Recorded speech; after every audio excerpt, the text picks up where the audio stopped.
Welcome all to the Department of Energy's SBIR STTR Programs Office webinar. My name is Chris Ogwin, and I am with the DOE SBIR Programs Office, and I will be moderating today's webinar.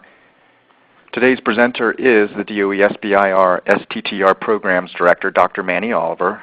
Manny will provide you with an overview of the federal SBIR STTR programs, the DOE SBIR STTR technology areas, and the DOE application and award process as it relates to this fiscal year 2014 Phase 1 Release 2 funding opportunity announcement.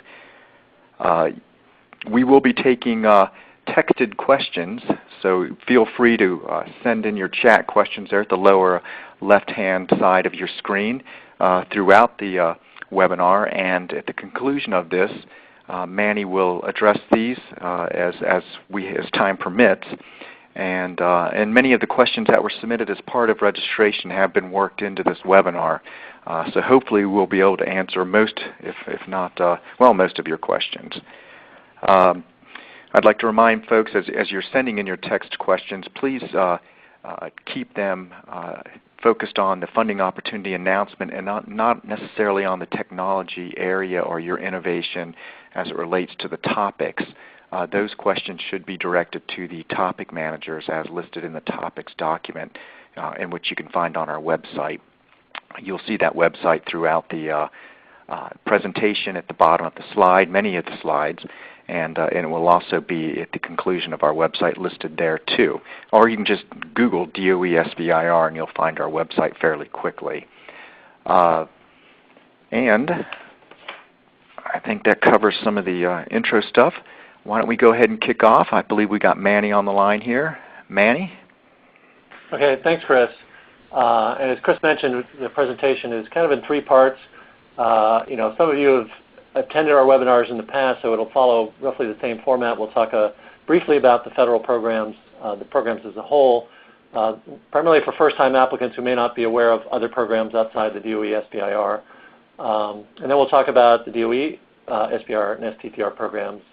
And then finally, those of you, especially new, interested in how do I apply and the information you need associated with that. So let's start with the federal programs.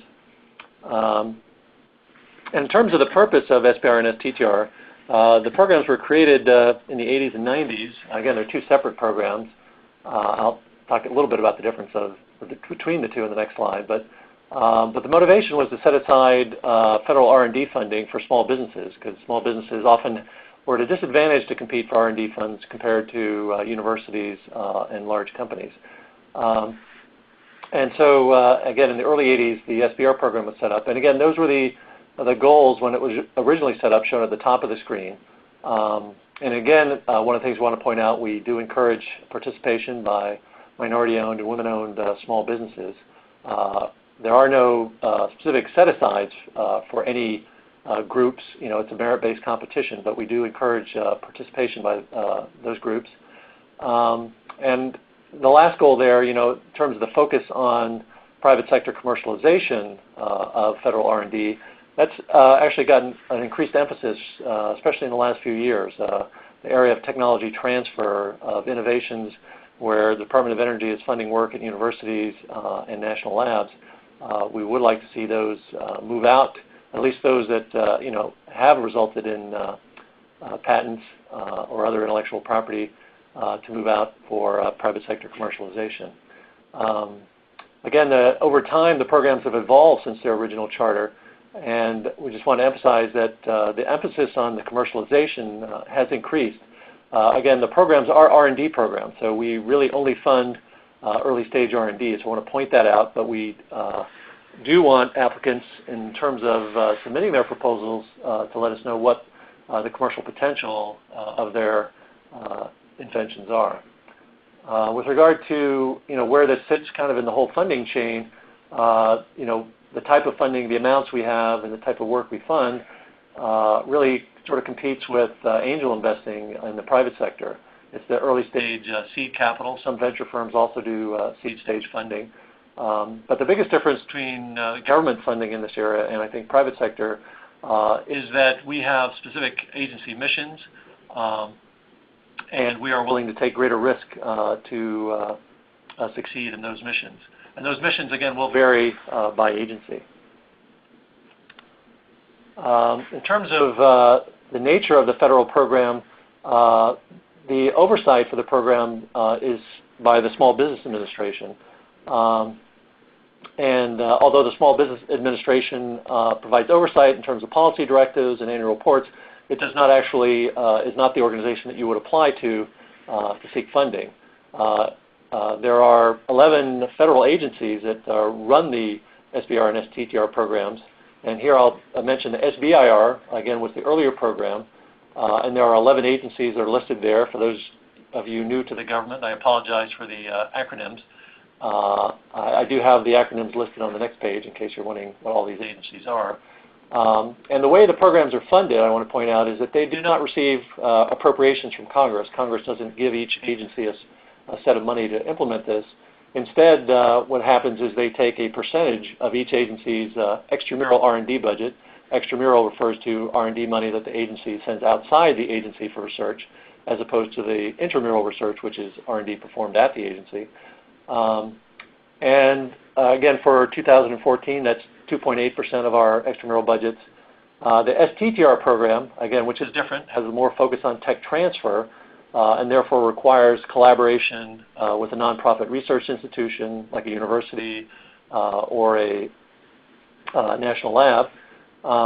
Again, this program is smaller. It's only 0.4% of agency extramural budgets this year, and there are only 5 agencies that participate in the STTR program. DOE, being a larger R&D program office, does participate in both programs.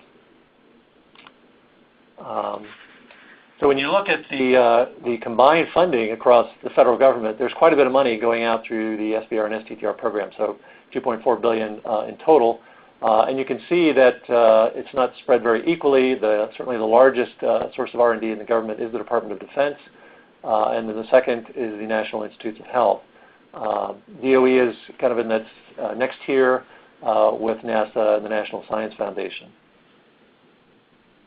And again, there are another 6 agencies that participate, and we would encourage you to look at those if the focus area of these agencies overlap with the technology areas that you're interested in. So, for example, folks who work with the Department of Energy who might work on bioenergy might be interested in looking at the Department of Agriculture. Some of the work, if you're working on environmental issues, we did receive a question asking about how much work DOE does in the area of pollution abatement, and that is not a focus area. So we do treat greenhouse gases as a harmful to the environment, and so there is research in that area in terms of carbon capture and sequestration, and all the work in renewable energy and energy efficiency, trying to reduce CO2 emissions. But so again, we would encourage you to look at some of the other agencies in addition to DOE if you're new to the SBIR programs. In terms of eligibility and the way we implement the programs, these are small business programs. You do have to be a for-profit business. I guess we did receive a question in advance about being a nonprofit. So we will only accept applications for a for-profit small business. I've summarized the eligibility requirements here. They get a little more detailed. We get a lot of questions about ownership structure and that. So that we would actually refer you to the funding opportunity announcement. If you're still, after reading that, still have questions, please contact us and we'll help you work through that. Some ownership of some companies does get fairly involved. So I did want to point out, and again, you do have to be small, and small is defined as 500 or fewer employees. In terms of your principal investigator for your application, for SBIR, that person does have to be primarily employed by the small business. And for STTR, one of the other key differences with STTR, in addition to collaborating with a research institution, is it does allow the PI to come from the research institution as opposed to the small business. One of the other things I want to point out is one of the recent changes in the legislation is it allows agencies to opt in to allowing companies that are majority owned by venture capital, hedge fund, or private equity firms to participate. At this time, the Department of Energy has not opted into that. So if you're majority owned by venture capital, you are not eligible to participate and apply at this time. I would point out that the National Institutes of Health and ARPA-E do have opted into that, and I'll talk a little more about ARPA-E later. In terms of how the agencies implement these programs, they are a phased program, and that money is given out in phases. So a phase one is where you would start. It's typically a feasibility study. Depending on the agency, the length of the phase one would be 6 to 12 months. It's 9 months here at DOE. And the award amount is typically $150,000. For phase two, after you complete phase one, all the phase one awardees would compete for phase two funding. So you can only apply for phase two if you received a phase one. And that's a longer duration, more funding, $1 million typical, and that's kind of a prototype development phase. And then there's phase three. I would point out that the allocations that I had indicated before in terms of setting aside funding, they are only to be used for phase one and phase two. Phase three refers to the commercialization phase that's often funded by the private sector, for example, for DOE, where the Department of Energy is not generally looking to buy your technology. And also, in some cases, some federal agencies, for example, the Department of Defense, would be the primary source of phase three funding because they would be looking to acquire the technology. Let me move on. And so, one of the things that makes some of the features that make the SBIR and STTR programs very attractive to small businesses is that there is no cost sharing required for phase one and phase two awards. And again, depending on the agency, typically there may be, say, a 20% cost share, typically for R&D projects. The other thing is that if you develop patents as a result of your R&D award, that you do have the right to file for rights to those inventions. The government does retain what's called government use rights. So if there was some reason the government ever needed to use your invention, it would not have to pay you royalties for that. And that's not, the government is not going to get into the business of competing with you. It's just retaining these rights since it funded the research. If you choose to go after big commercial opportunities and not address some of the needs that the government has, it has the right to have the invention used for have a product made, for example, for its own use. And then finally, for those of you who might be worried about sending in your proprietary ideas into the government and having that protected, so your data rights associated with the award, we protect that data for a minimum of 4 years after the conclusion of your award.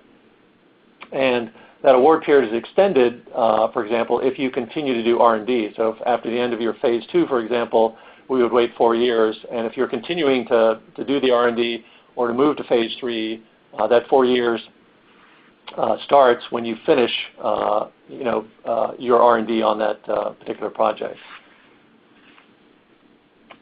Okay, now that's kind of the general overview on the federal programs, and now I'll focus a little more on what the Department of Energy does with its SBIR and STTR programs.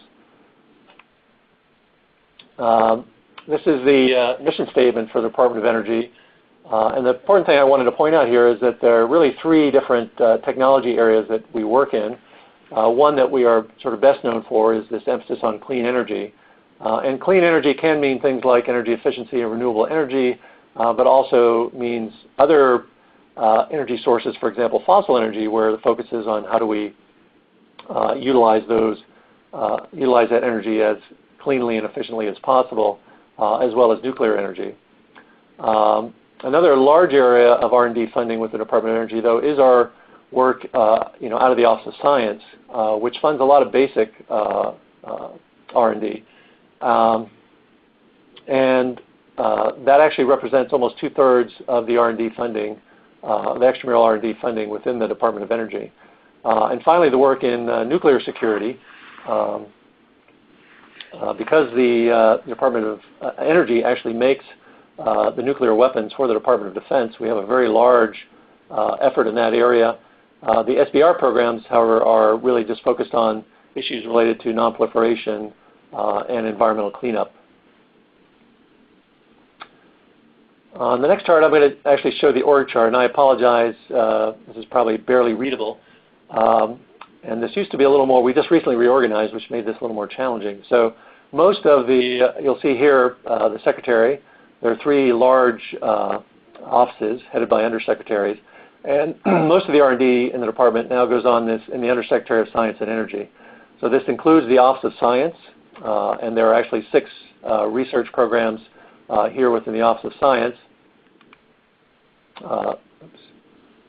And actually our office, the DOE, SBR, and STTR Programs Office, also resides in the Office of Science.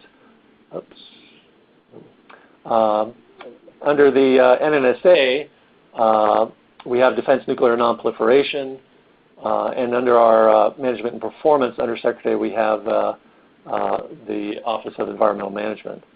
All these, in the dotted line there, all these programs participate in what's referred to as the DOE, SBR, STTR programs. Up in the upper right, there are the ARPA-E, SBR, and STTR programs. So this is a separate set of SBR and STTR programs. And they're administered separately, and their topics generally follow the ARPA-E R&D areas. In terms of total budget, most of the R&D funding in the department goes through the larger DOE, approximately $175 million a year. ARPA-E is on the order of $7 to $8 million a year. Now, in terms of how we operate the programs, again, the DOE, SBR, and STTR Programs Office is the primary sort of administrative office and the one you'll deal with largely for submitting applications. So we develop the funding opportunity announcements, administer the review and selection process, and then ensure compliance with legislation and policy directives for these programs. We work closely with, as I mentioned on the previous chart, all the different R&D programs throughout the department. Their role, again, since they really have the technical expertise, are to develop the topics. When you submit your proposal, they will identify appropriate reviewers, make award recommendations, and finally, those are also the folks that would manage your project once it's underway. If you do receive an award, on the upper right is shown our DOE Chicago office. So once you are selected, you would work with them to actually finalize the negotiation of your grant. They would actually issue the award and do the grant closeout at the end of your award. I think I'll emphasize this again in the talk, but DOE, we did have some questions about the difference between DOE and some of the other programs. So we do issue SBR and STT awards as grants, not contracts. And so that's a fairly important difference in terms of receiving your funding, especially trying to get it in a timely fashion. So I also wanted to point out, for the different technical program offices that DOE, many of them maintain their own websites, and I'll have links to them on the next few slides. Although many of you often in case are focused on your innovation and technology idea, what we'd like to encourage you to do is also go to these program websites and learn more about what's being funded in these areas. So if you're applying for, say, a bioenergy grant or a vehicles grant, please go to the website and see what else is being funded. In many cases, a lot of our programs hold conferences and conferences where recent awardees present, and you can see what's come up to speed relatively quickly in the field as to what is the kind of latest and greatest in R&D in this area. That will probably help you get some breadth to your application and really understand what the competition is doing. So I'm just going to go through those 3 areas that I mentioned. In clean energy, these are the 4 different program offices that participate. Electricity delivery, and in this Release 2 FOA that's out right now, all 4 of these program offices are participating. We have the electricity delivery and energy reliability office. And again, they're mostly focused with smart grid. They focus on power electronics and grid reliability. and we have 2 topics in that area in the current solicitation. Our Office of Energy Efficiency and Renewable Energy, this is one of the biggest programs, R&D programs, that are participating in SBIR. And they cover a wide gamut on the efficiency side, related to making more efficient buildings and vehicles, to the renewable energy, solar, wind, geothermal. Fossil energy, again, focused on how do we make the most of our fossil energy resources. There's quite a range of topics here relating from everything from computational and materials issues to things like carbon sequestration and oil and gas technologies. And then finally, our Office of Nuclear Energy. Again, a range of topics associated with everything from materials used in nuclear reactors to sensor systems to monitor reactors and transport of waste. Again, I would encourage you to look through all the different topics. And again, today's webinar is focused on really the funding opportunity announcement and how to apply. We already had webinars which featured each of these program offices and had program managers speak about their topics. Those webinars, I think we did accidentally not record one of them, but those are actually posted on the DOE website, DOE SBIR website. The second area is in science and engineering leadership. Most of these programs participate in Release 1 with the exception of Fusion Energy Sciences, and they are participating in Release 2. And as you would expect, they are interested in a range of issues related to materials, diagnostics, and even simulation related to developing fusion energy. They also do some work on low temperature plasmas as well, and we have a topic for that. And finally, the work on nuclear security. Neither of these programs is participating in Release 2. If you're interested in this, our nuclear nonproliferation typically participates in our first release that's already closed. Next, I'm going to go through the whole application and award process. And again, this is really targeted at folks who've not applied to our program so they understand the timelines and the process for applying. So here's our timeline. And the scale here is in months. Starting with 0 is when your application is due. And I've shown the timeline for Phase 1 and Phase 2. And typically, we issue topics about 3 months before the applications are due. And the reason we do that is, initially you should really be finding a topic area that fits for you. You don't have to worry about how to apply if there's really not a topic area that's, a fit for your area of expertise. About 2 months before the applications are due, we issue the funding opportunity announcement, and that was just issued last week. And then the next key event is the letter of intent due date. If you are interested in applying, we do have a mandatory letter of intent. And so that is an important date to keep in mind. It's December 16th for Release 2. And then finally, the application due date, and that's going to be February 4th. The dates are included in the following slides. Again, we have a review and selection process that takes just under 3 months. Once you're selected and notified that you did receive an award, you'd have approximately 6 weeks to negotiate with our finalize your award with the Chicago office, and then start the research. And typically, again, a Phase 1 proposal can be up to 9 months. At the conclusion of your Phase 1, we would put out the funding opportunity announcement in advance of your the end of your Phase 1 award, and then applications would be about 2 months before the applications are due. And your Phase 1 project would really end only a couple of weeks, I think about 3 weeks before the applications are due for Phase 2. And part of that is really to keep the gap short between when your Phase 1 funding ends and your Phase 2 funding starts.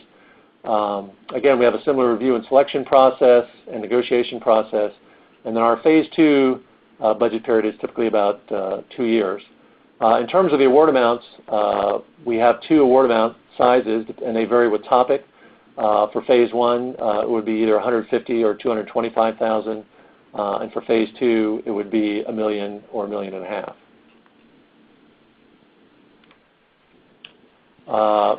We do have two funding opportunity announcements or solicitations every year for Phase 1. And as I mentioned, the different programs would, not all the programs participate in both of them. In fact, they typically participate in only one. And so these are the ones that participated in Release 1, and these are the ones that are currently participating in the Release 2 that was just announced. And as far as key dates, these are the dates associated with our 14 schedule. For Release 2, as I mentioned, the key date here for next step for you is, if you are interested in applying, is to make sure you submit a letter of intent by the 16th, and then your applications will be due February 4th. Here's our Phase 2 schedule, and wanted to point out that really only our Phase 1 awardees are eligible for Phase 2. So they will be sent an email indicating, just reminding them of these due dates. A couple of recent changes that we've made. One is that in case you decide to submit, for example, an STTR for your Phase 1 and have decided you'd like to switch to SBIR for Phase 2, that is now allowed. So you can switch programs at the end of Phase 1, shifting and going into Phase 2. And then also, the thing we want to point out is that your Phase 1 final report must be submitted with your Phase 2 application.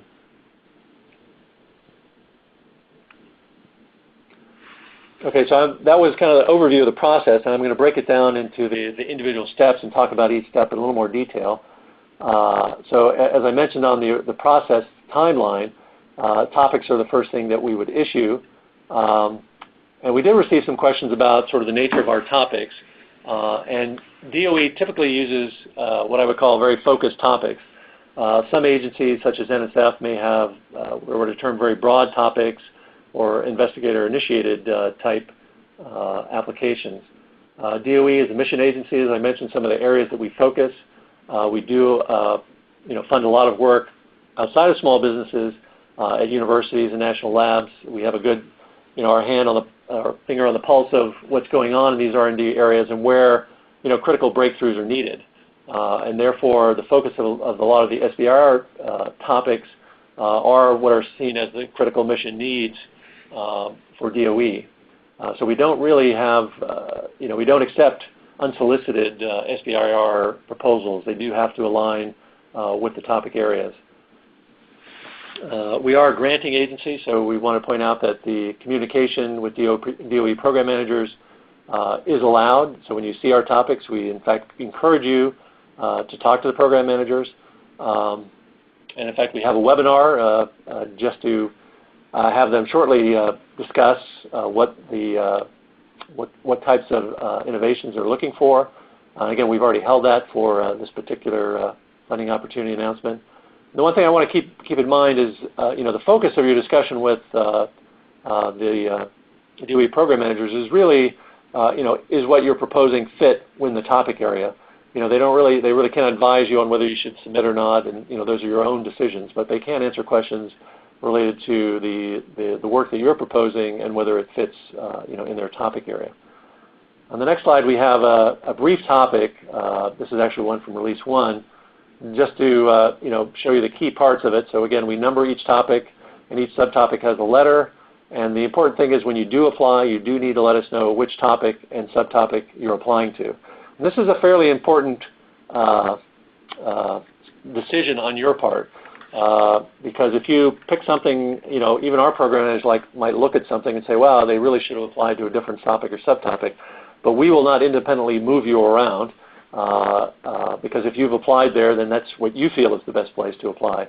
So again, I would encourage you to talk. If you think you fit in a few places, we would encourage you to talk to a few of the program managers that are involved to find that best fit before you submit your letter of intent. Because again, once you submit that letter of intent, that's what you're telling us is where you're planning to apply. I would point out that we do have a new topic header this year. It does indicate the award amount for Phase 1 and Phase 2. And also indicates whether this topic is accepting SBIR and STTR applications, as well as Fast Track. I'll talk a little bit more about the Fast Track applications a few slides down. The other key information here associated with every topic is the contact information for the what we sometimes refer to as the topic manager. So if you want to know a little more about whether your project fits, and this is maybe get a little more clarification, that's the person you should contact. We'd encourage you to do email. It is hard to get people by phone, so that's why we generally include emails for that. If you find that you need to have a conversation really to move it further, you can request the phone number from the program manager. The other thing I would point out is we do have an other subtopic. This is not really a topic area that you can submit anything that you would like. And this is really intended to broaden the topic slightly. So we normally would have a topic area and then have individual subtopics. And this is really to find other things that fit within the topic, but maybe outside of these specific topic areas. Not all of our topics have this. Some of our topics we feel are fairly broad and do not have this. Some that look for very specific requirements would typically have this other subtopic in it. And finally, our program managers do try to bring you up to speed on recent research in this area or some key recent literature. So do take advantage of looking through the references that they provide, perhaps in advance of contacting them with your questions. A new feature we implemented last year are technology transfer opportunities. Most of our topics are really defining sort of the kind of key innovations that we're looking for, and we're looking for your new ideas on how to overcome those barriers. With tech transfer opportunities, it's a little different. What's happened here is that the programs have funded research at a DOE national lab or a university, and some of that R&D funding has resulted in patents. And what we're looking for you to do is read through those patents and write an application on how you're going to move that invention and to the private sector and commercialize it. So the main difference here is not only do you receive an SBIR and STTR grant, but you'll also receive an option from the lab or university to license the technology. I don't have time here to go into all the details of this, but this is a fundamentally different topic, and we try to label those. In the title of the topic, we will include this term, technology transfer opportunity, so that you're aware. And on the next page, I have again an example. Again, this one's from Release 1, and again, right at the beginning, we will, in the topic area, tell you this is a technology transfer opportunity, and what we will present is what was the invention at the lab, and we'll also provide you with some links to more information at the lab or more information from the U.S. Patent Office so that you can actually refer to the patent itself. A lot of your questions in this case will probably best be answered by contacting the lab or the university. We do provide the DOE program manager if you have any questions about how you intend to use the invention and are concerned about that aspect of it. Again, after as I mentioned before, we issue our topics, the next step is to issue the funding opportunity announcement. And these are really the rules associated with the competition. We include data such as how many awards we anticipate making, the detailed eligibility requirements, what's required in your application. We got questions about what do I need to submit an application. All of that information is contained in the funding opportunity announcement. We also describe how we're going to review your application and details associated with administering your award. And again, this is typically open for about 9 weeks. And again, until you submit your application, you are still permitted to talk with the DOE program managers about the topic areas.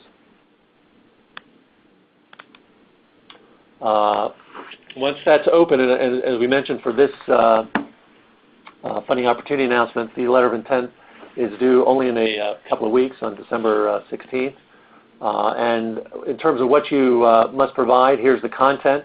The key, the reason we require letters of intent, in case you're curious, is really so that we can start the process of identifying reviewers.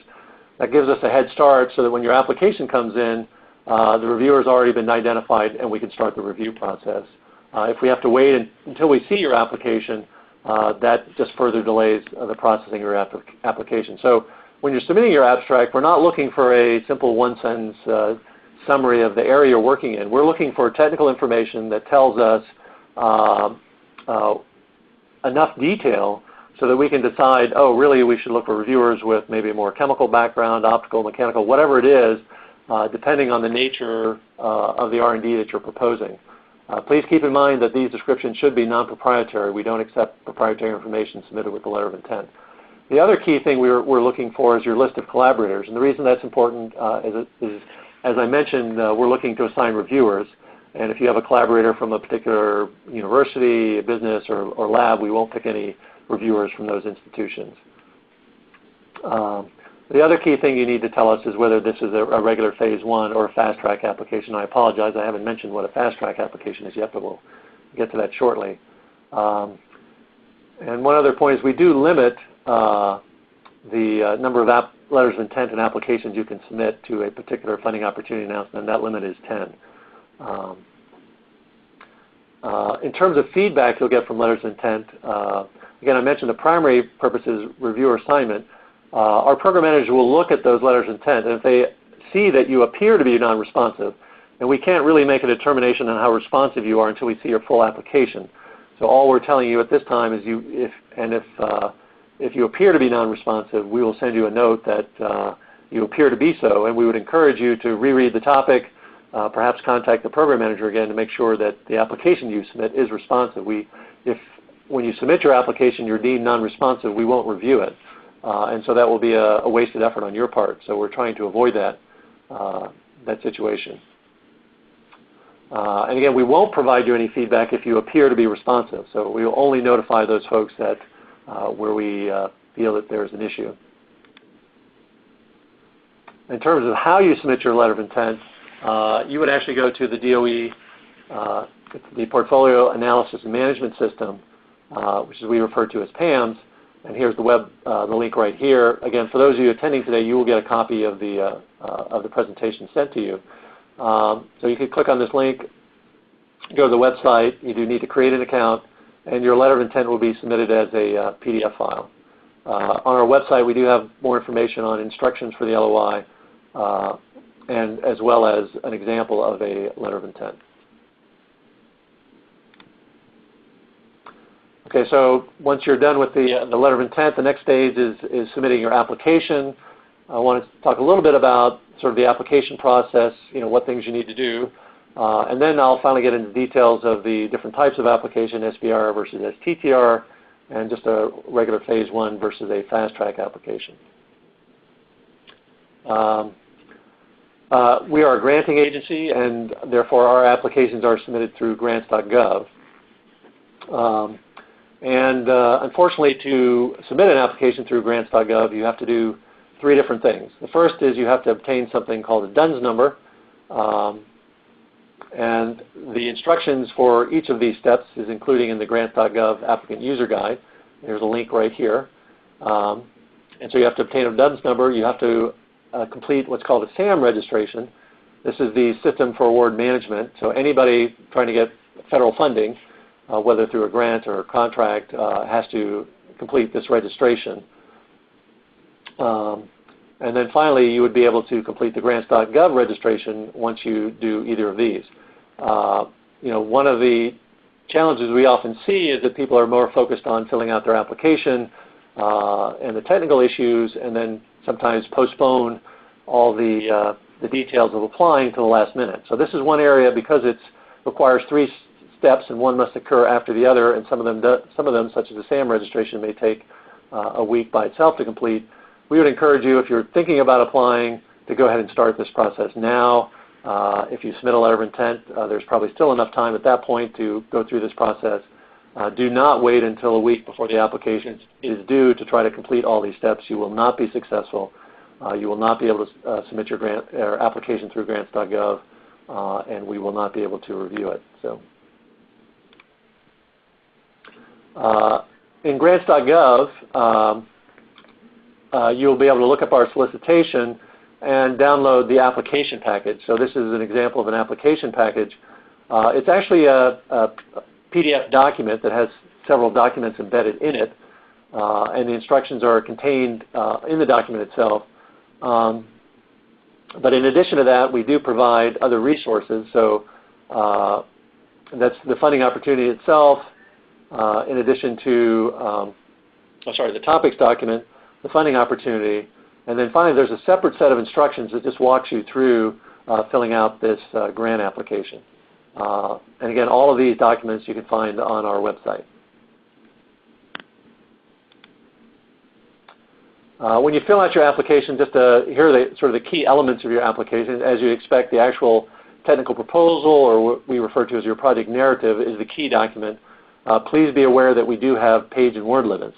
Although we are interested in getting as much information as we can, in cases in the past, sometimes these have drifted up to 50 to 100 pages, and we do have to review your application in a timely fashion, and our reviewers really don't have the time to go into that much detail. So you should be able to succinctly describe, the innovation that you're proposing.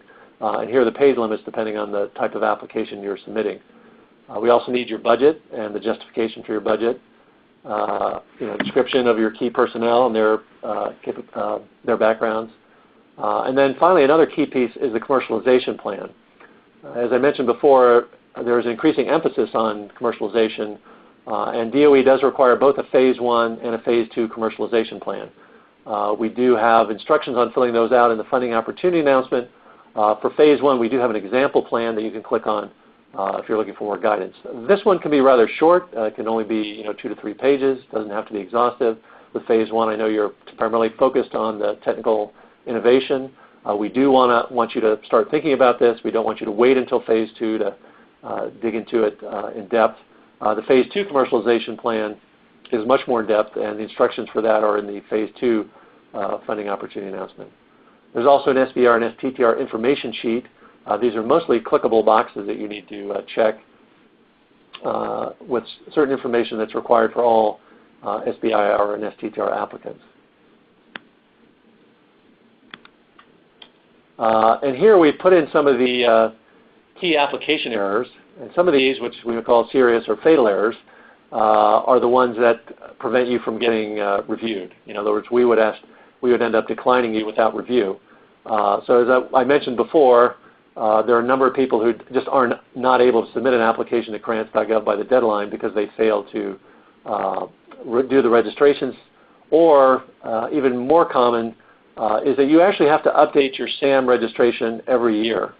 If you don't update it and then go the day before the deadline and try to submit to grants.gov, and grants.gov indicates your SAM registration is not up to date, you go back to SAM, it may take several days to a week for that change or updated registration to propagate to grants.gov, in which case you won't be able to apply.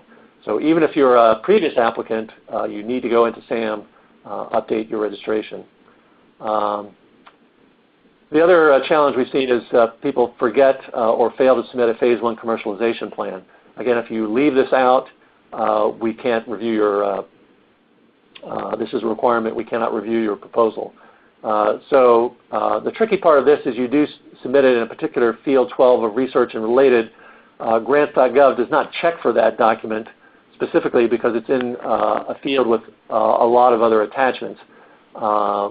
So if you fail to put it in, you won't get a message back from grants.gov that you left it out. We will only notify you after DOE has pulled the application down from grants.gov and found that out. And then finally, if you don't comply with the word and page limits for the project narrative, that's another reason that we would have to decline your application. So pay particular attention to these 3 issues. The other things that errors, and these are not fatal errors in the sense that they may just, depending on the nature of the problem, they could bounce you out, but it's maybe something else that you just need to change and might delay your award. So I'll talk a little bit more about what's called level of effort. So for SBIR and STTR, the small business has to do a certain percentage of their work. For STTR, the research institution has to do a certain percentage of the work. And you need to calculate that and make sure you comply. If you don't comply, we can't give you an award. The other thing is that we do seek to protect the proprietary data that you submit with your application. But for us to do that, you have to mark it properly. Our funding opportunity announcement has very explicit instructions for how to do that. If you don't comply with that, we will probably get back to you and indicate that what you've submitted is not satisfactory. Okay, so now I'm going to shift gears and talk about the application types. So there are two types, SBIR and STTR. Some federal agencies have separate solicitations, an SBIR versus an STTR solicitation. DOE just issues solicitations for which you can apply both to SBIR and STTR. In fact, if you meet the requirements for both SBIR and STTR, you can check a box on the form that indicates you'd like to submit to both programs. And here are the requirements for that. So one, in terms of the level of effort, again, for SBIR, for Phase 1, the small business must perform 67% or two-thirds of the R&D. For Phase 2, you must perform at least half. For STTR, again, this is a collaboration with a research institution. For both Phase 1 and 2, the small business must perform at least 40%, and the research institution must perform at least 30%. So again, these are critical. We cannot fund you if you fall outside of these ranges. The other key difference between the programs is the principal investigator, which I mentioned previously, that for SBIR, they must be principally employed by the small business. And principally means that is their primary employment. You cannot work somewhere else at a university and say, well, I'm part-time employed at this business and therefore I'm a PI. You must be primarily employed by the small business. STTR does have the provision that the principal investigator may come from either the small business or the research institution. And note for STTR, we still only accept the application from the small business. Research institutions are not eligible to apply for these grants. And when you're collaborating, for STTR, we are required by statute to ensure that the small business and the research institution have an agreement in place that covers your intellectual property and commercialization rights.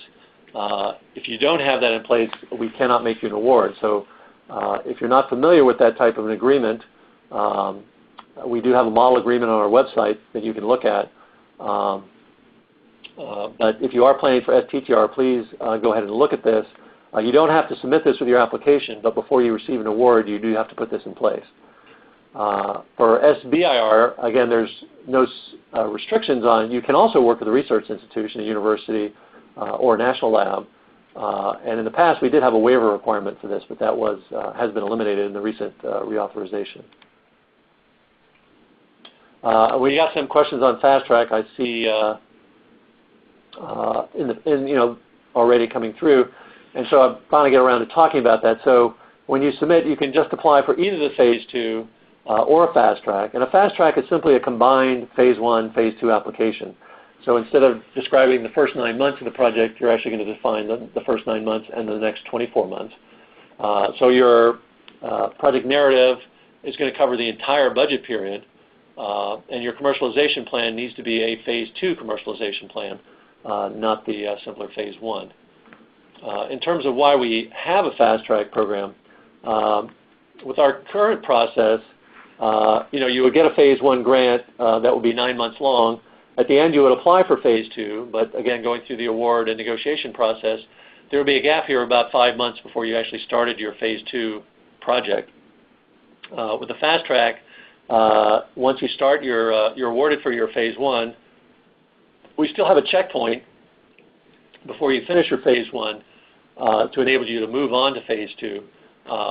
But again, in this case, there would be no gap. You would be able to work continuously through. The one thing I would point out is that you do have to have a very compelling Phase 1, Phase 2 application. A lot of the work we do, particularly in Phase 1, is high risk. And if you have a high-risk Phase 1 for which the research path in Phase 2 could look very different, it's probably not as suitable for a Phase 2 application. Because, again, you won't really be able to detail all of that if you really don't know the results of Phase 1. So we still expect the majority of the applications to come in under Phase 1 and a smaller percentage really for Phase 2. Again, if you don't really have a lot of commercialization experience right out of the gate here and aren't able to put together a compelling Phase 2 commercialization plan, this is also a reason not to submit a fast track. As I mentioned, the fast track does have checkpoints through it. You will need to submit a continuation application at the end of the 7th month of your Phase 1 and at the end of the 9th month of your Phase 2. And that's a chance for the program managers to review your progress. And again, if you're not making adequate progress, your grant would not continue. And just to be clear, we don't let you submit both a Phase 1 and a fast track separately. You've got to choose what you believe is most suitable for you in terms of the nature of the R&D you're proposing and how well you understand that whole 3-year R&D process. Again, for last year, only about 4% of the applications came in through fast track. It was the first year of the program, and it had similar, not identical, award rates to our Phase 1. And again, not all topics accept fast track, so please look at that topic header I mentioned previously to make sure that that particular topic is accepting fast track applications. Now, once we receive your application, to say a few words about how we review it and how the selection process. Again, we primarily use external peer review, so we will send it outside the agency primarily for review. We use typically 3 technical reviewers, and then for Phase 2, we will also assign 1 reviewer just for the Phase 2 commercialization plan. And the 3 areas that we look at are really the strength of your idea, or what you're proposing technically. Is it innovative? Is it a significant advance in the state of the art? What is the team and the facilities you have in place to carry out the R&D? And finally, what's the impact?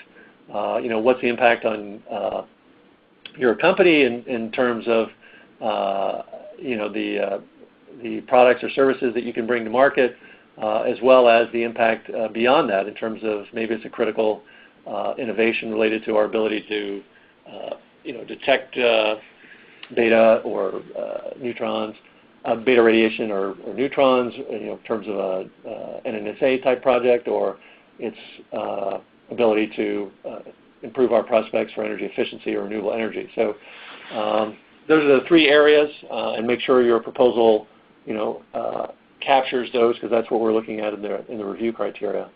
And again, you will be notified on the decision within 90 days, and our reviewer comments will be made available to you. And because the programs are competitive, just want to point out that sometimes it's hard to look at those reviews when you've seen that you were declined, but we would encourage you to stick with it. Not everybody, in fact, most people don't win the first time they apply, and use that feedback to improve your chances in the future.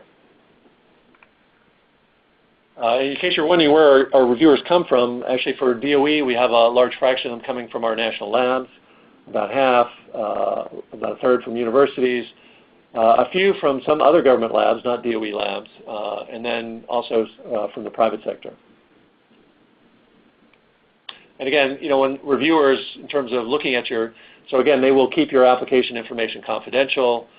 They do have to indicate and confirm that they don't have a conflict of interest in reviewing your applications.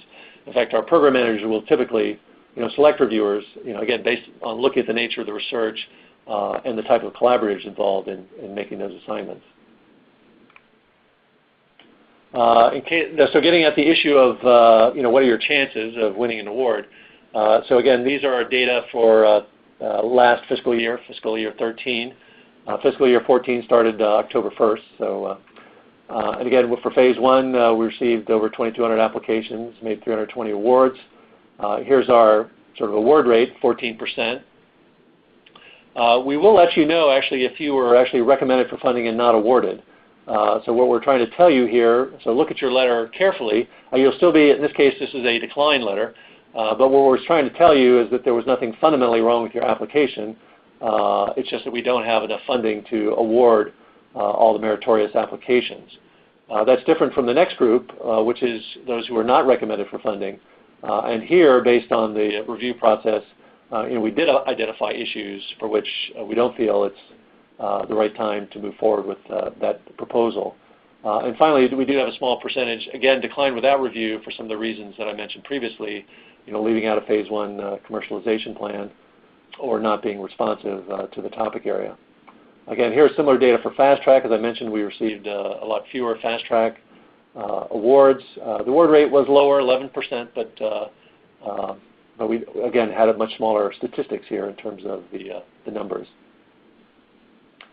I'm also presenting on the next slide the Phase 2 data. So if you are successful for Phase 1, we wanted to let you know that your chances of moving into Phase 2 once you have a Phase 1 are actually much higher than you saw in Phase 1. So again, we had 223 applications, 108 awards. Again, with a similar scheme that here they awarded about almost half of those who applied for Phase 2. There's another group that were recommended funding, not awarded, because we don't have the enough funding. And again, those who, based on the reviews, were not recommended for funding. One of the other things I wanted to point out is that we often get the question, hey, I never applied before, not familiar with this. I hear that companies that are very familiar are the ones who are very successful. And here we just wanted to show the line in red is the percentage of our Phase 1 awardees who are first-time applicants. In other words, they've never applied to the DOE SBIR program. And we're happy to see actually this number has been growing in recent years. So, for example, last year, 25% of our applicants were first-time applicants. I hope that that number is encouraging to you if you are a first-time applicant. Again, there are some people who are the difference between this line and this line are those people who applied before, but this time this is their first-time awardees. We certainly like to see these numbers higher, but I think these are actually quite good and should indicate to you, as if you're a first-time applicant, that there's no bias certainly against that. We're really looking at the best ideas. I guess once you are selected for award, as I mentioned before, you'll work with our Chicago office to finalize the award. They will review your budgets, discuss issues with you such as overhead rates. And typically, once you're notified, the grant would start about 6 weeks after your notification. In order for our Chicago office to process your grant in a timely fashion, they will ask you questions, a little more information about your budget or budget justification. So please respond to them in a timely fashion so that you do get your money and it's available on the grant start date. As I mentioned, we do grants. Grants are usually not as cumbersome as contracts in terms of implementation. And the money would be available right away for you to draw down. The intent is for you to expend it and then draw down the grant funds as reimbursing you for the expenses that you've made.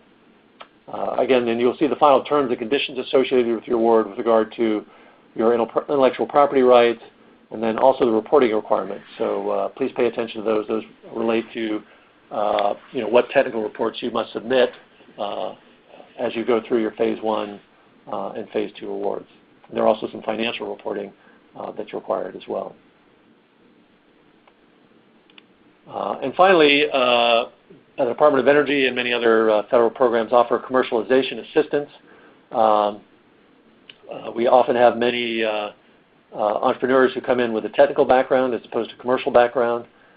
You really do need that business development background to be successful in bringing that to market.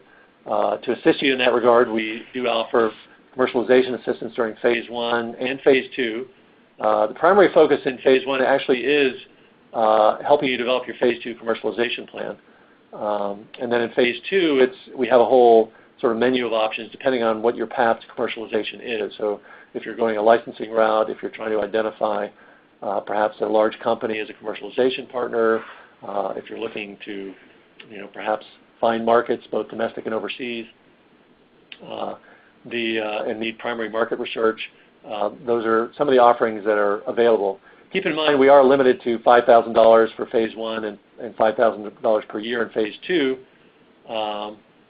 And that that does limit the amount of assistance that we can provide. And we did also want to point out that you can also provide your own vendor, a company-selected commercialization vendor, and you must submit that with your application. So if you don't want to use our vendor, please submit that when you submit your application. You have to include it there. We won't, after the fact, provide you with commercialization assistance with a vendor you select after you receive an award. Okay, I know we've been going for a while here, and Let me try to move it along. I'm not going to go through this section in detail with regard to the sort of fraud, waste, and abuse concerns. Congress did raise some flags about this. This is really a very small fraction of the awardees who might fall into this category. Let's see. Chris, I don't know if on my screen the slides aren't advancing.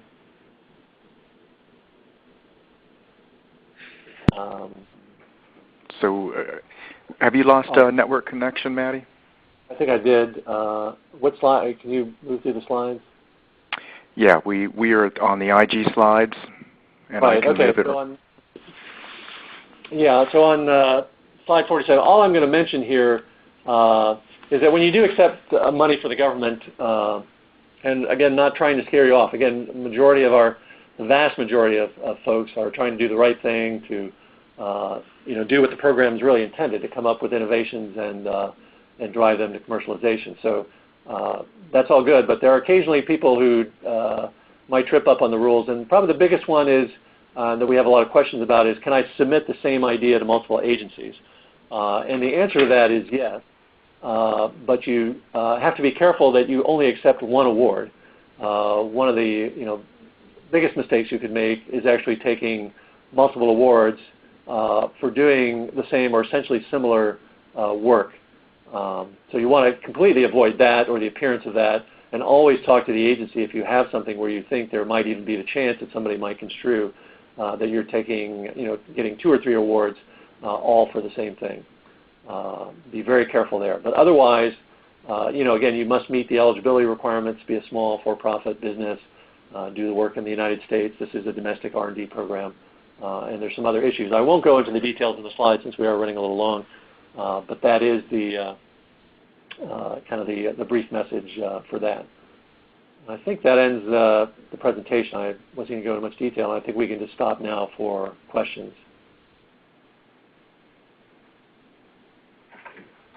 Oops. Yeah, so I was just going to stop for questions.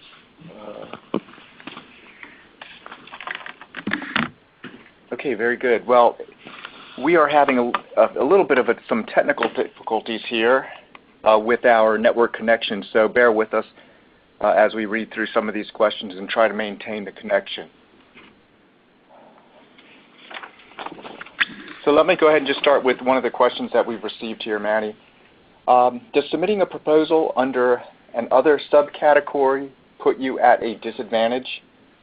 Again, the other subcategory is really looking at, again, that's our ability to take some new ideas, not in the specific topic areas that we had targeted. And in the past, our award rates for that category have not been that different from the specific subtopics. So you shouldn't look at it as necessarily as a kind of a subtopic where the probability of success is inherently low. That's really not the case. It does vary quite a bit by the program as to how much they utilize the other subtopic. So what we would do is encourage you really to talk to the program manager if you are submitting under other, to make sure what you're submitting is still responsive to the topic. However, that's probably the most important advice I think we can give you. Okay. Are patent fees allowable under the grant, including international patent fees? For Phase 1, we do not allow that as part of your budgeted amount.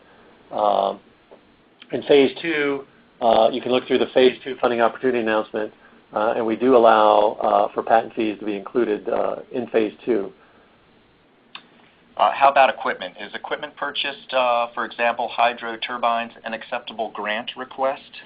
Again, the equipment is typically, maybe for most of the grants that we see, mostly characterization or equipment associated, can be processing-related equipment, but it should not be a large fraction of your grant.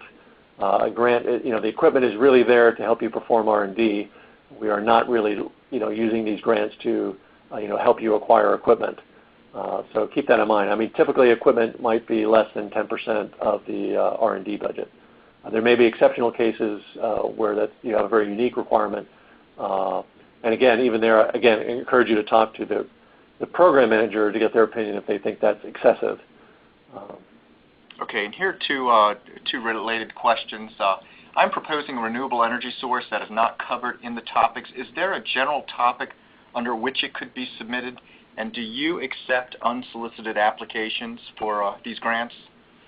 Yeah, so the answer there, as I indicated in our presentation, is that DOE is, unlike some agencies which have investigator-initiated grants, does not do that. We have basically feel that in the areas that are in our mission areas that we understand what the critical problems are, and therefore we're really looking for companies to help us address that. So in some ways, the benefit is you don't have to justify why you are submitting this, because in fact we're asking and telling you this is a technical problem area. But at the same time, that does preclude us from accepting these unsolicited applications. Now, DOE does have a place to submit unsolicited grant proposals. They are not SBIR applications, but a general unsolicited proposal submission. And if you just Google DOE unsolicited proposal, I think the first link up would bring you to that. We have a core technology that could be of interest to multiple SBIR topics. As long as each SBIR letter of intent has unique goals, expected outcomes, and different research tasks, is it all right to have some redundancies in the letters of intent where we are describing the fundamentals of our technology? Yeah, that does. There is some overlap in some of our program areas where you might be able to submit to more than one topic, kind of on a related technology area. So that is permissible. However, what I would encourage you to do is to contact the program managers so that you can clarify exactly what they're looking for the topic to make sure what you're submitting is relevant and responsive. We don't really want you fishing around and trying to dump in a lot of letters of intent across all different program areas, because again, based on those letter of intents, we will start identifying reviewers. So it's kind of a disservice to us and the reviewers if you're just kind of putting placeholders in and may only submit to some fraction of your letters of intent. So we would appreciate that if you would try to narrow that down before you submit your letters of intent. And there seems to be some a misunderstanding in regards to majority VC-funded companies participating at DOE. Can you address that a little bit? Yeah, so this is a little more detailed area, so I'll try to cover it as best I can. With the new reauthorization, what they allowed was if your ownership is multiple, if you're owned by multiple venture capital, hedge fund, private equity firms, a majority owned by multiple. And so the key there is majority owned and multiple. So if you are owned by, for example, one venture capital firm that has greater than 50% ownership, you are not eligible anywhere throughout the federal SBIR and STTR programs. You have to have multiple companies. Now, as I mentioned, for the DOE SBIR programs, which we're presenting today, we have not opted into that option. So let's say you're 20% owned by 3 different venture capital firms. You are still not eligible to participate in the DOE programs. You are eligible to participate in NIH and the ARPA-E programs, which have opted to use that authority. In regards to commercialization, what percentage of SBIR programs that got patents ended up commercializing, and what fraction received investor funding? Are you aware of any of this? So there are separate questions there. I think you did ask for a company that got it. I don't have the data on top of my head in terms of companies that got patents, then commercialized, and then received follow-on funding. I think among all of our, and again, this is Phase 2 awardees, among our Phase 2 awardees, approximately 40% of the Phase 2 awardees do commercialize. And again, that's over a wide range, a revenue range, from the sort of one-off, delivering one device up through people who have been very successful. I think our most successful company, achieved over $500 million in revenue. So it's, kind of the long tail type distribution where, only a few percent of the 40%, I'd say really only 2 to 3% were extremely successful in terms of even becoming, say, large firms or having a significant amount of revenue. Okay, this is in regards to the funding limits for a Phase 1 award. Can you talk about the difference between $150,000 and $225,000, or how does a program determine those amounts per topic? Yeah, so in terms of your application, just so there's no confusion, every topic has a header in it, and every topic header will tell you this is the maximum award amount for Phase 1 and the maximum award amount for Phase 2. Please keep that in mind. So if you have a topic in mind, and that amount will vary by topic. And so our program managers, in deciding how much funding they want to apply, will look at the nature of the R&D that they're requesting for you. Some types of work are inherently more capital intensive or may require more expensive materials, and therefore program managers may have elected to have those topics receive higher funding amounts. So just keep in mind that please always refer to the topic header, and the topic header will give you the maximum. So do not go over the maximum amount. And I've heard that I can request a copy of a winning award. If this is true, where do I send my request for a small wind turbine R&D winning an award? You can, anytime you request information from the government, you can request funding through FOIA, the Freedom of Information Act, and there is a DOE FOIA office, and I'm not going to know the website offhand, but I think, again, if you Google DOE FOIA, it will bring you to that website. In regards to the level of effort, for an STTR, can the level of effort be at the research institution? So I'm not exactly sure what you're asking there, but for STTR we have separate level of effort requirements both for the small business and the research institution. The small business must do 40%, at least 40% of the work, and the research institution must do at least 30%. So there are two essentially level of effort requirements that apply to STTR. You talked briefly about the PI. Can you give us kind of a little bit more of a definition of what a PI is? Sorry, I didn't actually say what it is. It is a principal investigator. So DOE does define the, sorry for the use of acronyms here, getting too carried away. The principal investigator is the lead on the project and will be directing the research. So we are looking for that generally to be somebody who's qualified, has some experience in leading R&D projects. And that is one of the critical people on the proposal. I would also point out we don't accept co-PIs. So if you want to put 2 or 3 people in that role, we don't accept that. You do have to designate just one person as the principal investigator. So related to the Freedom of Information Act, FOIA, are SBIR, STTR proposals subject to disclosure under FOIA? So the answer to that gets a little more complicated. Certainly, as we've indicated, anything you mark proprietary would never be disclosed under FOIA. And generally, the answer to that also depends on whether you've won an award or not won an award. If you win an award, we do disclose publicly the name of the company and the topic area that you work in and a brief summary associated with the award. We do have an obligation to let the public know how we are spending their money. With regard, but if you do not receive an award, again, we generally do not acknowledge or respond to FOIA requests for award, applications that are not awarded.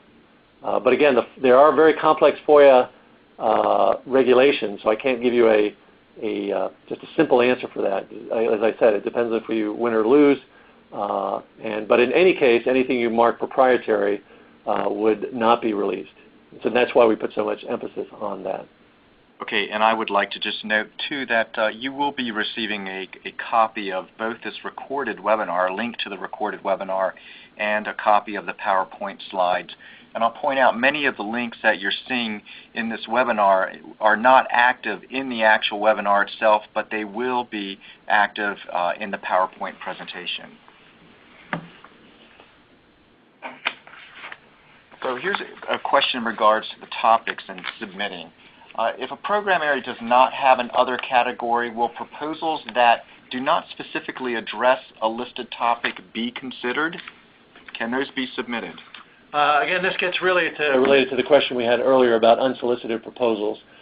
So we don't accept unsolicited proposals through the SBR and STTR programs.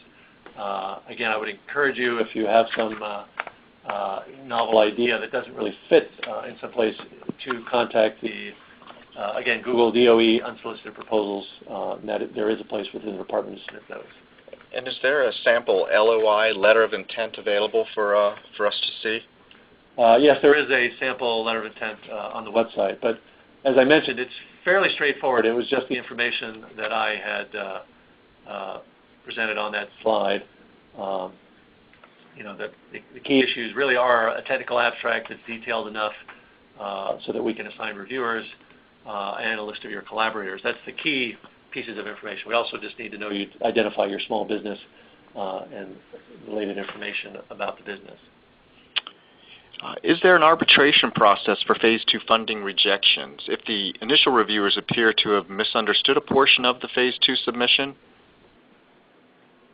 No, there really isn't an arbitration or protest process for grants. We certainly would like your feedback. So if there is something you felt that was unwarranted, one of the things to keep in mind, the reason we have multiple reviewers, both on Phase 1 or Phase 2, is to try to get some balance. That program managers do look for perhaps one of the reviewers didn't really understand something, and their review was based on some misperception of what you're proposing. So they do look at the reason we have multiple reviews is to try to achieve that balance. You should not assume that every comment is factored in determining whether you get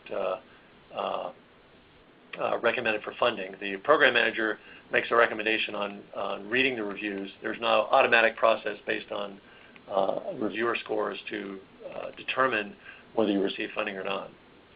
Okay, and I'd like to point out that all of our previous webinars that we've had on the topics are available on our website. Right here, you go to this website and then go to the funding opportunities, and you will see a list of topic webinars. If you are interested in seeing those, you will find them there. And also, there will be a link to this webinar shortly following today's meeting under the appropriate box there on this page. So how do we get previous research information from the organization that initiated the topic research? I guess that would be in order of trying to understand the topic. Yeah, sort of. Again, many of our topics do have references. So that's the first place I would start, is really looking at if the topic provided references. If not, then I would go to the program website. So for example, if the topic was under fossil energy, I would go to the fossil energy program website. When I covered all the programs earlier, I did provide links to all the program offices, so you can just click on those. Or you can just Google, for example, the program office and pull that up. And so again, the amount of information available will vary by program. Some post more of the information in terms of their strategies and past research they funded and any roadmaps or other information they might have. Others may not have more available. Our applied programs, which are participating in Release 2, typically have more of that, whereas our basic science programs have typically less related to the SBR topics. A lot of the information they provide are related to their basic research areas and their mission. Okay, and two questions that are closely related. Is the chance of winning a grant better with an STTR than with an SBIR? And does a TTO proposal have a better chance of being funded? So with SBR and STTR, typically the award rates are very similar. In any given year, one might be maybe a few percentage points higher than the other, but they can flop back and forth. So there's nothing we can tell you in advance that would tell you that your award rate will be higher under one program or the other. They're generally very close. And in fact, we have a lot of people who submit to STTR, submit to both, which allows us to look at the funding situation and make awards accordingly. With regard to the TTO, we can't really comment on the likelihood of the award. A lot of these really depend on the quality of the applications. If we don't get high-quality applications, there may be no awards under that. If we have several high-quality applications, again, under TTO, we typically would only award one. The award rates last year, I think, were a little lower for TTO, but I think that was really the first year of the implementation. I think there was still some confusion among applicants as to what we were looking for. So we did tighten up some of our topic descriptions this year to make sure that that people understood what they were applying for with the a TTO type topic. And can after I submit a letter of intent, can I then still speak with the topic manager? Yes. You haven't submitted an application, so you can still. You shouldn't be discussing your application basically with the program manager, but you should. I mean, once you've submitted one, but until the time you submit an application, you can talk to them. And what does it mean to appear non-responsive? How can you tell this from a letter of intent? We use that term. So in our topics, we're going to say we're looking for a breakthrough in a particular area. So this might be how we contain nuclear waste and transport it. And oftentimes people may read, that description and come up with some different angle than what we were proposing. They might say, well, I'm going to put sensors in this container and monitor it. But maybe for this particular topic, we really weren't interested in the sensors. We were interested in a better material to contain it that would be durable or longer life. And so we would look at your description to make sure that, no, this is not really what we had intended under this subtopic. Although we try to be as detailed as we can, inevitably happens that people, interpret the topic differently. So, and again, it's not definitive. You're not giving us, a full, 10, 15-page application, just an abstract. So we don't make a definitive determination. We just let you know if it appears to be non-responsive. You can still submit an application if you get that letter. But again, we encourage you to review the topic and perhaps talk to the program manager. And can the small business send in 2 letters of intent for the same topic, one under Phase 1 and one under Fast Track? And the answer to that is no. So if you cannot apply for both Phase 1 and Fast Track, essentially with the same application. You need to pick one or the other. How many grants do you provide per topic? That one's a little tricky to answer because we have some topics that have several subtopics, some that may only have one, some that are for programs that are really looking for a lot of ideas on how to solve a very pressing problem. So they might fund a lot of awards under one topic. I can't give you an average number might be on the order of 2 to 3, but it could be as high as again for things with multiple subtopics as many as 5 to 7, or we could have none if we don't receive any high quality applications. Okay, and what is going to happen if we submit a letter of intent but later decide not to apply? There really is no penalty for doing that. Like I said, I think just in terms of as a being a responsible applicant, we'd appreciate you not doing that to the extent you know about that. We don't penalize you. We don't hold it against you in the future or anything like that. We understand as you dig into it or time crunches at small businesses, you don't end up having time to submit the application. So there is really no penalty for doing something like that. And can we get a complete scoring rubric for the funding opportunity announcement showing the scoring for each section? No, we do not, again, do scoring in that fashion. Again, the reviews are done by, as I mentioned before, 3 technical reviewers. If there's a Phase 2, will also be a commercialization reviewer. And the program manager is making a recommendation funding, based on those reviews. So it's not a score type system. I know with some agencies they will provide you a score, although sometimes that doesn't tell you whether you're going to get funding or not. So we basically make a funding recommendation, and then again we are limited by the funds available, so we will indicate whether you were recommended for, as I mentioned before, whether you're recommended for funding, but we don't have enough funding to fund all of those awards versus and you'll be in one of two categories, either awarded or recommended for funding not awarded. And you were talking about the SBA company registry and or registrations in general. Does that include the SBA company registry to be completed? Yes, that is a new requirement, and I apologize for not including that. That is described in the funding opportunity announcement. So companies starting with reauthorization do need to do that registration as well. This is a fairly simple, quick turnaround type registration.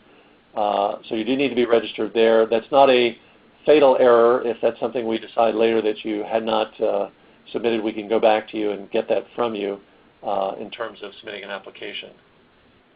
Is the budget information or the bio information or commercialization plan part of the page and word count limits? No, the word count limits only apply to what we refer to as your project or technical narrative, basically the proposal itself. All of the other documents, budgets, budget justifications, key personnel, commercialization plans are not limited by that restriction.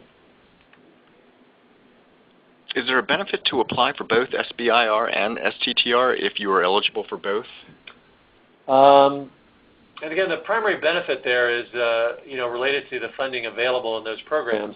If we happen to get fewer STTR applications that year, your chances may be slightly higher, vice versa for SBIR, and this just gives program managers the flexibility of going to one or the other. You guys be wrapping up in the next few minutes. Yes.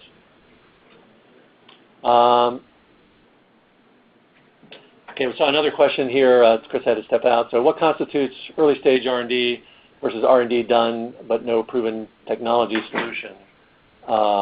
Again, early stage, we're looking really at the, what again is called seed stage funding. So as I mentioned before, we're looking to go really from idea through prototype.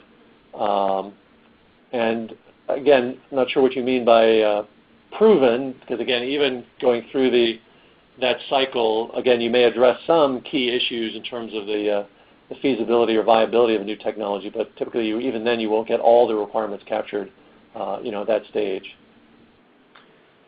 Okay, Manny, it looks like we're going to have to wrap up here. We have maybe one or two more questions, and then we'll have to close out.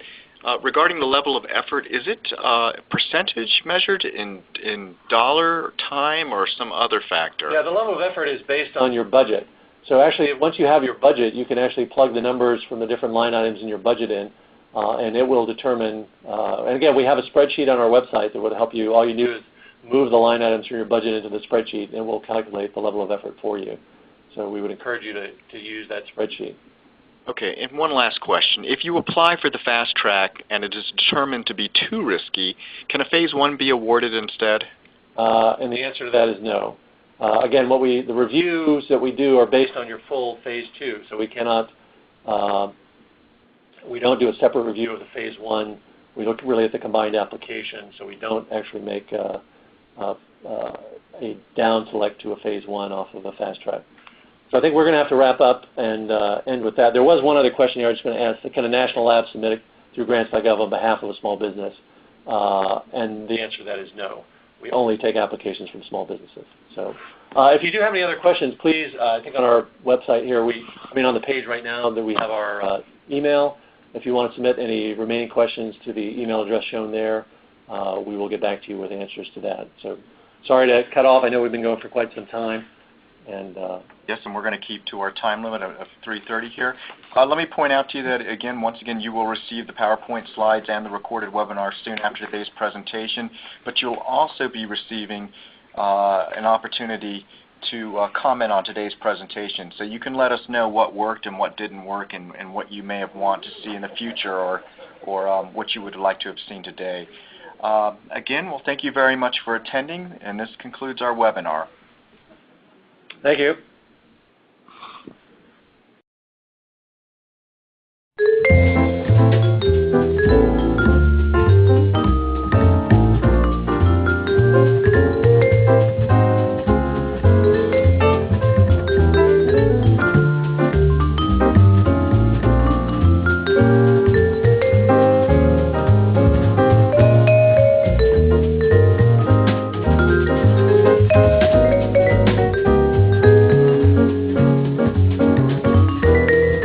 500 or fewer employees.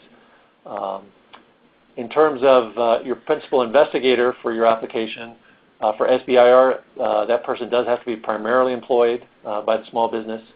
And for STTR, one of the other key differences with STTR, in addition to collaborating with a research institution, is it does allow the PI to come from the research institution as opposed to the small business. One of the other things I want to point out is one of the recent changes in the legislation is it allows agencies to opt in to allowing companies that are majority owned by venture capital, hedge fund, or private equity firms to participate. At this time, the Department of Energy has not opted into that. So if you're majority owned by venture capital, you are not eligible to participate and apply at this time. I would point out that the National Institutes of Health and ARPA-E do have opted into that, and I'll talk a little more about ARPA-E later. In terms of how the agencies implement these programs, they are a phased program, and that money is given out in phases. So a phase one is where you would start. It's typically a feasibility study.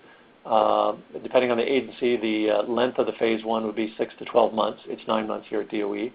And the award amount is typically $150,000. For phase two, after you complete phase one, all the phase one awardees would compete for phase two funding. So you can only apply for phase two if you received a phase one. And that's a longer duration, more funding, $1 million typical, and that's kind of a prototype development phase. And then there's phase three. I would point out that the allocations that I had indicated before in terms of setting aside funding, they are only to be used for phase one and phase two. Phase three refers to the commercialization phase that's often funded by the private sector, for example, for DOE, where the Department of Energy is not generally looking to buy your technology. And also, in some cases, some federal agencies, for example, the Department of Defense, would be the primary source of phase three funding because they would be looking to acquire the technology. Let me move on. And so, one of the things that makes some of the features that make the SBIR and STTR programs very attractive to small businesses is that there is no cost sharing required for phase one and phase two awards. And again, depending on the agency, typically there may be, say, a 20% cost share, typically for R&D projects. The other thing is that if you develop patents as a result of your... Welcome all to the Department of Energy's SBIR STTR Programs Office webinar. My name is Chris Ogwin, and I am with the DOE SBIR Programs Office, and I will be moderating today's webinar. Today's presenter is the DOE SBIR STTR Programs Director, Dr. Manny Oliver. Manny will provide you with an overview of the federal SBIR STTR programs, the DOE SBIR STTR technology areas, and the DOE application and award process as it relates to this fiscal year 2014 Phase 1 Release 2 funding opportunity announcement. We will be taking texted questions, so feel free to send in your chat questions there at the lower left-hand side of your screen throughout the webinar, and at the conclusion of this, Manny will address these as time permits, and many of the questions that were submitted as part of registration have been worked into this webinar. So hopefully we'll be able to answer most, if not, most of your questions. I'd like to remind folks as you're sending in your text questions, please keep them focused on the funding opportunity announcement and not necessarily on the technology area or your innovation as it relates to the topics. Those questions should be directed to the topic managers as listed in the topics document in which you can find on our website. You'll see that website throughout the presentation at the bottom of the slide, many of the slides, and it will also be at the conclusion of our website listed there too.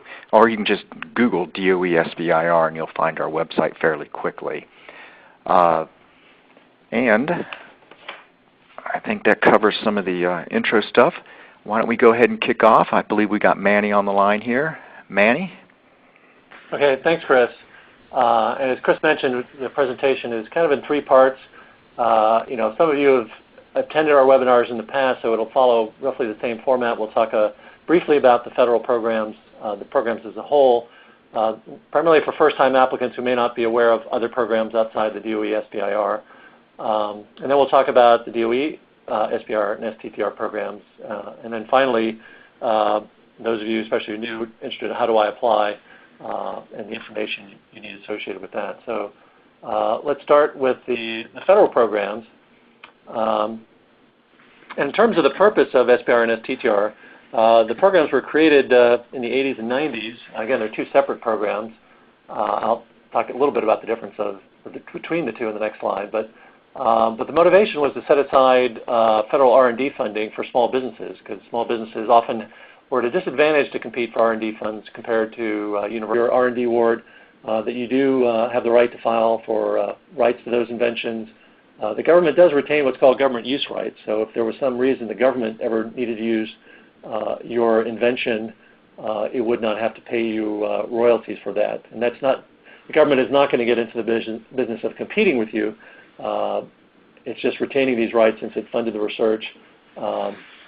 If you choose to go after big commercial opportunities and not address some of the needs that the government has, it has the right to have the invention used for have a product made, for example, for its own use.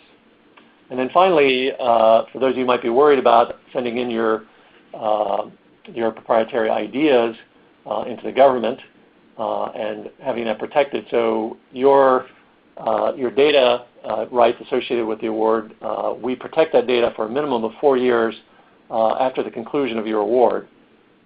And that award period is extended, for example, if you continue to do R&D. So if after the end of your phase 2, for example, we would wait 4 years. And if you're continuing to do the R&D or to move to phase 3, that 4 years starts when you finish your R&D on that particular project. Okay, now that's kind of a general overview on the federal programs, and now I'll focus a little more on what the Department of Energy does with its SBIR and STTR programs. This is the mission statement for the Department of Energy. And the important thing I wanted to point out here is that there are really 3 different technology areas that we work in. One that we are sort of best known for is this emphasis on clean energy. And clean energy can mean things like energy efficiency and renewable energy, but also means other energy sources, for example, fossil energy, where the focus is on how do we utilize that energy as cleanly and efficiently as possible, as well as nuclear energy. Another large area of R&D funding with the Department of Energy, though, is our work out of the Office of Science, which funds a lot of basic R&D. And that actually represents almost 2/3 of the R&D funding, the extramural R&D funding within the Department of Energy. And finally, the work in nuclear security. Because the Department of Energy actually makes the nuclear weapons for the Department of Defense, we have a very large effort in that area. The SBIR programs, however, are really just focused on issues related to nonproliferation and environmental cleanup. On the next chart, I'm going to actually show the org chart, and I apologize, this is probably barely readable.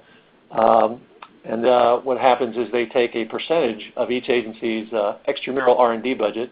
Extramural refers to R&D money that the agency sends outside the agency for research, as opposed to the intramural research, which is R&D performed at the agency. And again, for 2014, that's 2.8% of our extramural budgets.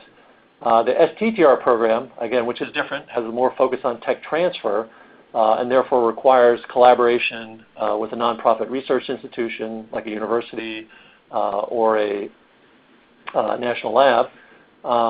Again, this program is smaller. It's only 0.4% of agency extramural budgets this year, and there are only 5 agencies that participate in the STTR program. DOE, being a larger R&D program office, does participate in both programs.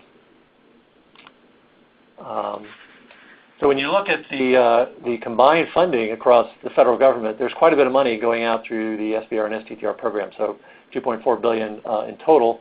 And you can see that it's not spread very equally. Certainly the largest source of R&D in the government is the Department of Defense, and then the second is the National Institutes of Health. DOE is kind of in that next tier with NASA and the National Science Foundation. And again, there are another 6 agencies that participate, and we would encourage you to look at those if the focus area of these agencies overlap with the technology areas that you're interested in. So, for example, folks who work with the Department of Energy who might work on bioenergy might be interested in looking at the Department of Agriculture. Some of the work, if you're working on environmental issues, we did receive a question asking about how much work DOE does in the area of pollution abatement, and that is not a focus area.